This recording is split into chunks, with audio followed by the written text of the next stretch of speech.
Defections or cross-carpeting have become frequently used terms in the political lexicon of Nigeria. Nigerian politicians rather jump ship for a million and one reasons, mostly for personal rather than ideological reasons. Well, we're now being joined for a conversation by Senator Magnus Abe, a former governorship candidate on the platform of Social Democratic Party in Rivers State, who, as we hear, has now made his way back to the All Progressives Congress, where he played a major role for many years following the return to democracy in 1999. We will also try to get his views on political developments in his native Rivers State. Many thanks for joining us on Newsday, Senator. It's good to have you with us. Thank you very much. Good afternoon, and thank you for having me on the show. All right then, Senator. Now, you left APC for the SDP ahead of the 2023 elections, and now you're back in the APC. So what impression are you giving Rivers electorate and your supporters on account of this movement? Well, first of all, let me thank you for the opportunity you've given to me to explain what I'm doing and why. As you know, politics is not a singular sport. It is not something you play alone. It is a team sport in which you play with other people. So when we talk about Senator Magnus Abe, it's not just me. There are thousands and thousands of Rivers people who have invested their political fortune in the decisions we take and what we're doing. And so they are part of everything that we do. We left the All Progressives Congress before the last elections because of the way and manner in which the party handled our grievances within the APC at that time. And before we left, Nigerians, of course, remember that I was one of those who spearheaded the Tinubu campaign here in Rivers State in the South, and I was a member of the strategic committee for the president's campaign at that time. So when I left, I made it clear, even on this show, that I was leaving the party to be able to expand the political space for myself and my supporters in Rivers State, but that we still remained committed to the ideals of the APC and the APC presidential candidate at that time, Ahmed Bola Tinubu. We made that very clear, even on this show. And when I met with the leadership of the SDP, I equally made it clear to them that this is where we are, and these are the reasons for which, we wanted an alternative platform to be able to express ourselves. And I'm very, very grateful. I remain extremely grateful to the SDP for giving us that opportunity, that privilege to be part of such a great party and to be able to express ourselves to the people of Rivers State on their platform. But I think everybody understood at the time that this was something created more by the exigency of the time than anything else. If you recollect, sir, I was one of the 12 senators on the floor of the National Assembly on national television that walked out of the PDP to help found the APC. I was also one of the 2 senators from the South that walked out in the NPDP from the Eagle Square to kickstart the formation of the APC in this country. So we have been key stakeholders in the party. But because of the inability of the mechanisms within the APC to handle our grievances at that time, we were forced to look elsewhere to be able to express ourselves to Rivers people. Those conditions no longer exist, and the bulk of our supporters do not want to be left out of the mainstream of the politics of the state and the nation. And one must also remember that apart from myself and those of us who became candidates on the platform of the SDP, the bulk of our supporters actually did not leave the APC at the time. So where we are now, the situations are different. This is a new year. There's a new leadership at the party, and there's also a new leadership in the country. And we believe that a lot of us within the APC here in Rivers State, we've all learned from the events of the past, and I believe that given the circumstances in the state and in the party, it is proper for us to make a move to try to heal our differences and rebuild the APC into a formidable political machine that can deliver on the expectations of Rivers people. I think that is what we would like to do, and that is what we think is appropriate for us to do now. And secondly, it makes no sense for me to stay in the SDP and continue to support the policies and programs of the president who is in another party, when sometimes this may be contrary to the stated position of the SDP. So to be able to continue to give my full support to the president, I think it is important that we should all return back to the All Progressives Congress and continue to give whatever support we can to achieve the dreams for which we set out initially. Now, you talked about politics being a team sport, but I guess it should be of like minds, and not strange bedfellows. So I'd like you to tell us the ideology that you share with the APC and its members, ideology that you were willing to jettison when your personal ambition was under threat, and also how will going back to the APC help your supporters in Rivers State? Well, first of all, when you talk of what ideology we jettisoned, the disagreement we had in the party was not over ideology. It was over process and the way and manner grievances within the party were handled. If you remember at that time, a lot of us who indicated interest in aspiring for positions within the party were flatly denied by Fiat.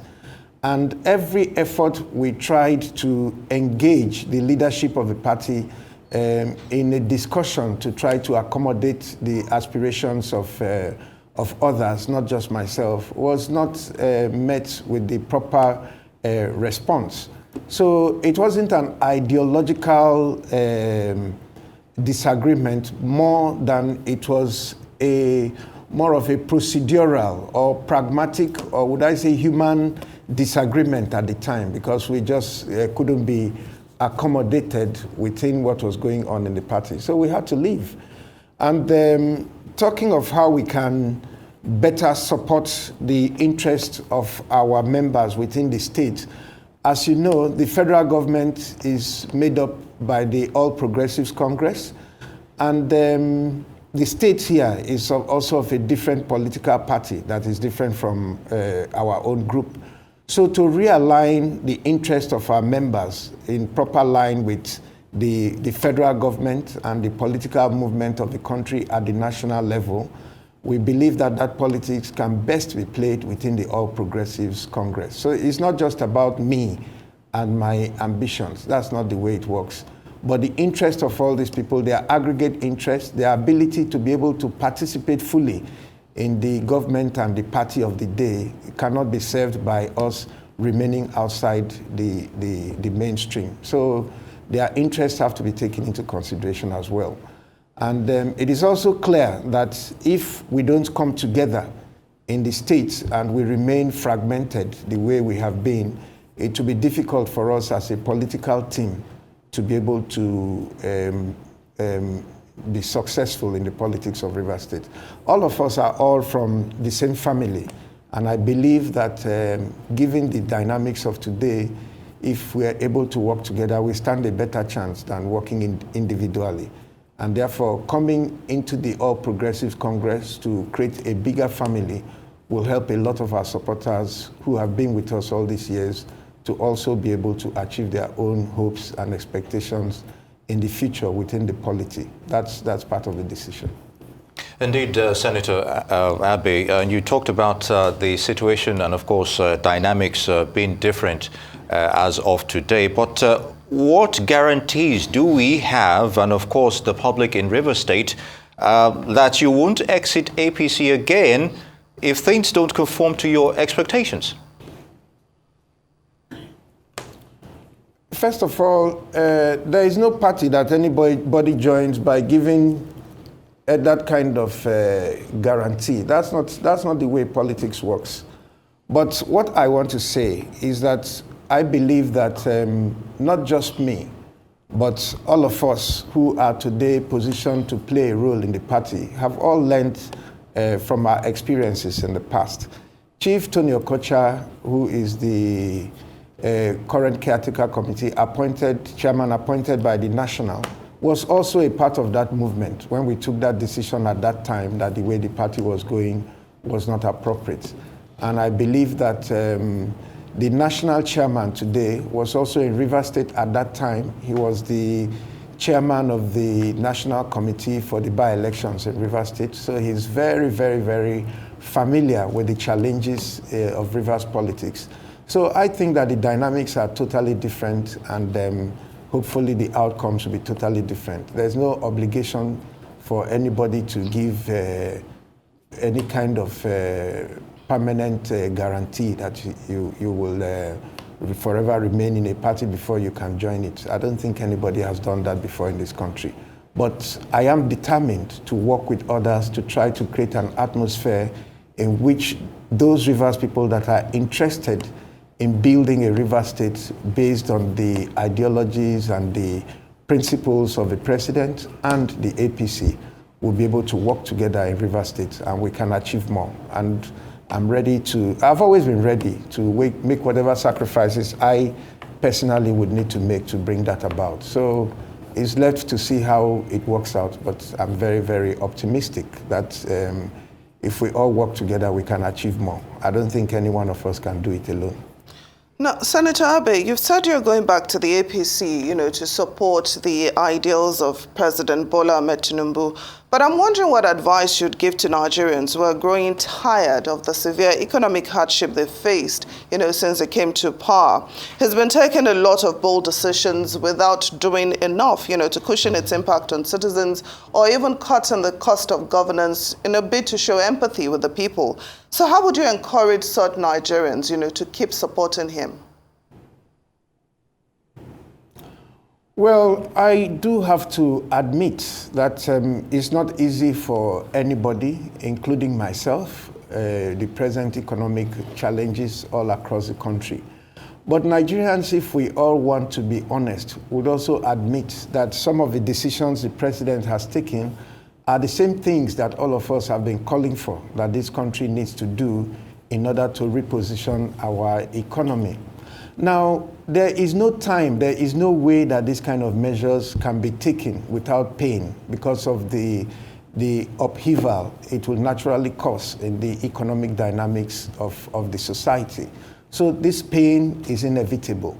What I have said, and what I want to repeat here, is that however good the policies may be, if we don't have honest, humble, and committed people in positions and in the civil service that will implement these policies to the best of their ability with honesty and dedication by putting the country first, no matter how good the policies are, we may not be able to achieve exactly what we need.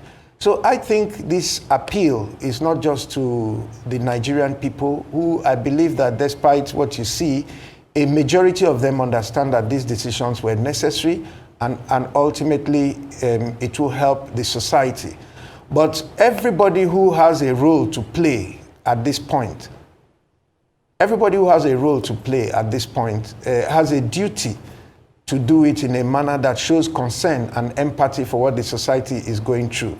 I think that appeal should be made to those who are serving in the government and to those of us who are not in the government. If they run the government in such a way that people who are not in the government can prosper, I think that a lot of the complaints that you're hearing now will begin to thin out. So I think it's too early for us to pass any kind of judgment on these policies because they've just been brought about. Yes, there is pain, but I believe that, I don't know, are you hearing me, please? Yes, we are. Go ahead, please. Hello? Go ahead. Yes. So I believe that what the government needs now is support. Yes, there are lapses in the system, especially when you talk of the fact that Nigerians would like to see public officials that show respect for and empathy for what the public is going through by downplaying their own, what I would call obvious consumption. Let everybody be seen to be reducing what they are taking because of the pain the country is going through, so that it encourages those who are sacrificing to continue to make that sacrifice in the firm belief that we're all going in the same direction. So I do agree that more can be done in that respect, but I also think that a lot of the criticism that is being targeted that the policies are not sincere, because they're being given by people who supported the policies even before they were implemented. So if you knew that it was right to remove subsidy and you were supporting it, you believed that the foreign exchange regime was being fraudulently managed and was impoverishing the people of this country, and then Tinubu has come now to change those things, why are you attacking the same policy that you supported because you do not support Tinubu? That's just the problem I see with some of the criticism. Outside of that, in a democracy, people should feel free to speak their mind about things that are not going well. And then those who are served with the responsibility of managing our public affairs should be humble enough to listen to people when they complain. But the complaints should be genuine, by people who are genuinely trying to help us to do better. That's what I'll say about that. Indeed, Senator. Interesting you should mention the issue about empathy for the public here. And if we may digress a little, how would you assess governance in Rivers State at the moment? The region has been in the news for the wrong reasons for some time now. What should be the major cues in developing Rivers State devoid of politicking at the moment?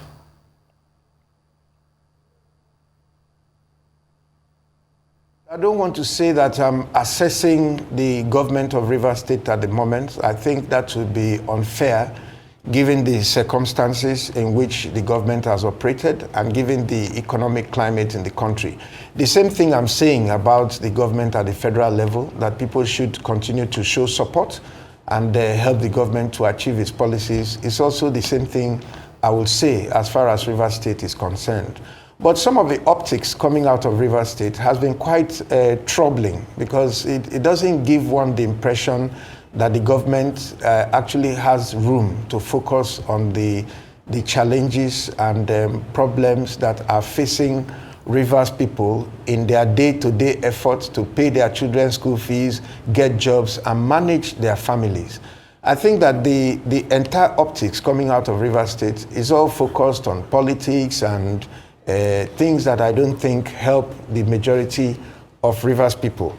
I think that the sooner we downplay some of these politics and actually give more attention to the bread and butter issues that are topmost in the minds of Rivers people, the better it will be for Rivers State. So for me, I would not like to assess the level of governance in the state at this time. I think it is too early. But I would like to say that everybody should remember that time is not on anybody's side. And those who have sincere plans for the betterment of the lives of the people that they have been elected to govern should focus on it and know that there is no time. They just have to deliver results, because that is what the people expect. Well, if you're not assessing governance in Rivers State at the moment, what about giving us your thoughts on the conflict, between Governor Sim Fubara and his predecessor, Nyesom Wike, and of course the peace deal, brokered by President Tinubu between the two gentlemen?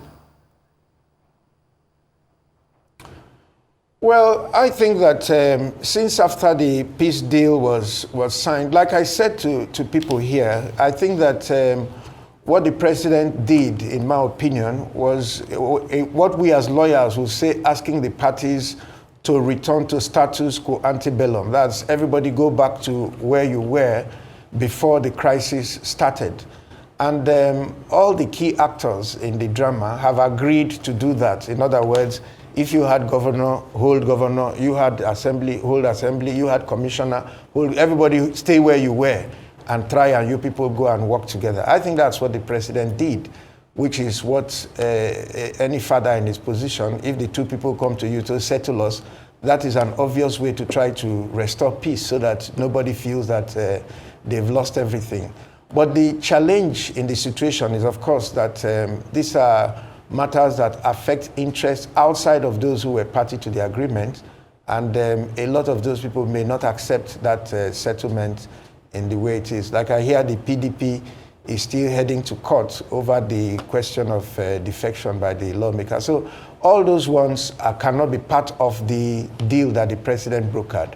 But in terms of what he did, I think that has restored peace in the state, because the way this state was heating up prior to that peace deal, I don't know where we would have been now but for that intervention. So I think it was timely. I think the governor was smart to accept the deal, because if you are in a position where you don't have the necessary leg room to be able to fight and win, it is better to make peace in the interest of everybody, so that we can all have space to focus on development.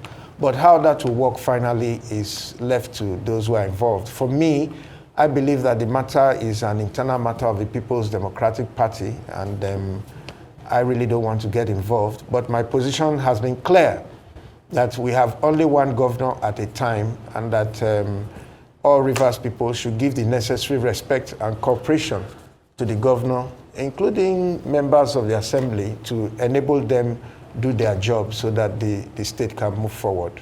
Indeed, Senator Abe, I know it's still early days, but now that you're back in APC, what are the prospects of running for the governorship position in the next election? Briefly, please.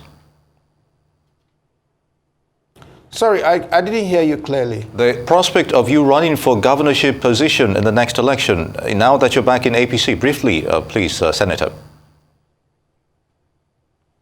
You know, I don't want it to look like everything I'm doing is about running for governor. Sometimes you let events play out. The last elections are over. I withdrew my case in the court. And I said that my intention for doing that was to allow peace to reign in the state, and allow all of us to concentrate on governance and development within the state. I think that is the position I still hold until now. I don't want people to, when they look at me, all they look at is that I'm doing whatever I'm doing because I want to go and run for governor. That's not the case. Like I explained from the beginning of this journey, it is not about me. It is about better lives for Rivers people and for opportunities for those who would, everybody has one life to live, and we should do the best we can to make it as easy for our brother as it is for ourselves. So there are different ways in which we can achieve that. So I'm not going to the APC because I want to go and run for governor, no. I'm going to the APC because I want us to come together and build a formidable political party that can help all of us. And I'm going to the APC because I want to be in a better position to be able to continue to support the president, whose policies and programs I advocated for before he became president, in the firm hope that being in the same platform will give me an opportunity to do so honestly without appearing to be at divergence with my political party. So those are my reasons for going. The politics of 2027 is still far for anybody to call, but I assure you that I'm not going to the APC to fight for leadership or fight for structure or fight. That's not what I'm going to do there. I genuinely, sincerely want us to come together and build a party that can serve Rivers people and offer an alternative to the people of Rivers State if they need one. That's what I think we should all do. On that note, Senator Magnus Abe, thank you so much for joining us on Newsday.